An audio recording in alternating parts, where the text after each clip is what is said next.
গাজায় ইসরায়েলের যুদ্ধে এখন পর্যন্ত প্রাণ হারিয়েছেন ৫৩,০০০ মানুষ, আহত হয়েছেন কমপক্ষে ১,২০,০০০। ফিলিস্তিনিদের প্রতি ইহুদিদের এমন বর্বরতায় কেউ হারিয়েছেন নিজেদের বাবা মা, কেউ সন্তান, কেউ বা নিজের সবচেয়ে প্রিয়জন। আবার অনেকেই হয়তো সব হারিয়ে মানবেতর জীবনযাপন করছেন সেখানে।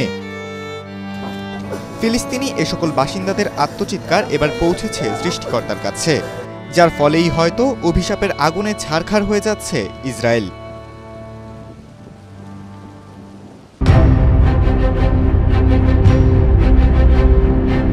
গত এক দশকের মধ্যে সবচেয়ে ভয়াবহ দাবানলের ঘটনা ঘটেছে ইসরায়েলে। দাবানল নিয়ন্ত্রণে এলেও পরিস্থিতি এখনও সামাল দিতে পারেনি দেশটি। ভয়াবহ এ আগুনে প্রায় ৫,০০০ একর এলাকা জুড়ে ছাই হয়ে গেছে। দেশটির ফায়ার অ্যান্ড রেস্কিউ কর্তৃপক্ষ জানিয়েছে, ভয়ঙ্কর এ অগ্নিকাণ্ডে কোনো বাড়িঘর বা মানুষের বসতি ক্ষতিগ্রস্ত না হলেও প্রাকৃতিক পরিবেশ ও বনাঞ্চলের ব্যাপক ক্ষতি হয়েছে। বুধবার জেরুজালেম অবস্থিত এশতাওয়াল বনে বিশাল আকারের দাবানলের সূত্রপাত হয়। গরম ও শুষ্ক আবহাওয়া এবং তীব্র বাতাসের কারণে এটি দ্রুত ছড়িয়ে পড়ে। জেরুজালেমের আকাশে ধোঁয়ায় ঢেকে যায়। সতর্কতামূলক ব্যবস্থা হিসেবে বেশ কয়েকটি এলাকার বাসিন্দাদের নিরাপদ স্থানে সরিয়ে নেওয়া হলেও দাবানলে ৫,০০০ একর এলাকা জুড়ে ছাই হয়ে গেছে। একে ইসরায়েলের ইতিহাসে সবচেয়ে বড় প্রাকৃতিক অগ্নিকাণ্ড বলে উল্লেখ করেছেন কর্মকর্তারা।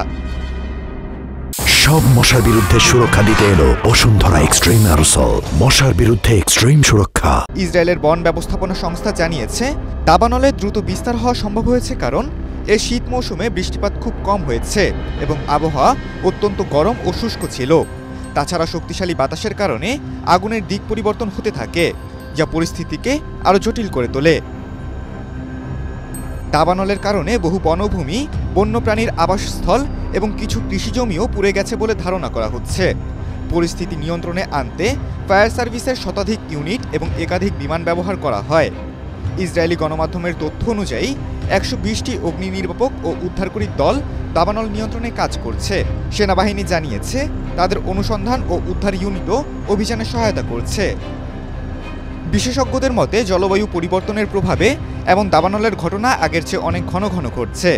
ইসরায়েলের দক্ষিণ ও মধ্যাঞ্চল, বিশেষ করে পাহাড়ি ও বনাঞ্চল ঘেরা এলাকাগুলো এখন সবচেয়ে ঝুঁকির মধ্যে।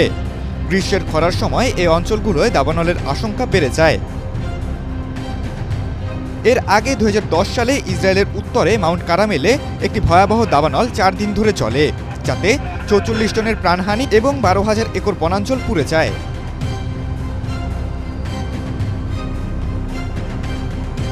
খালিদুল ইসলাম তানভীর, এটিএন বাংলা।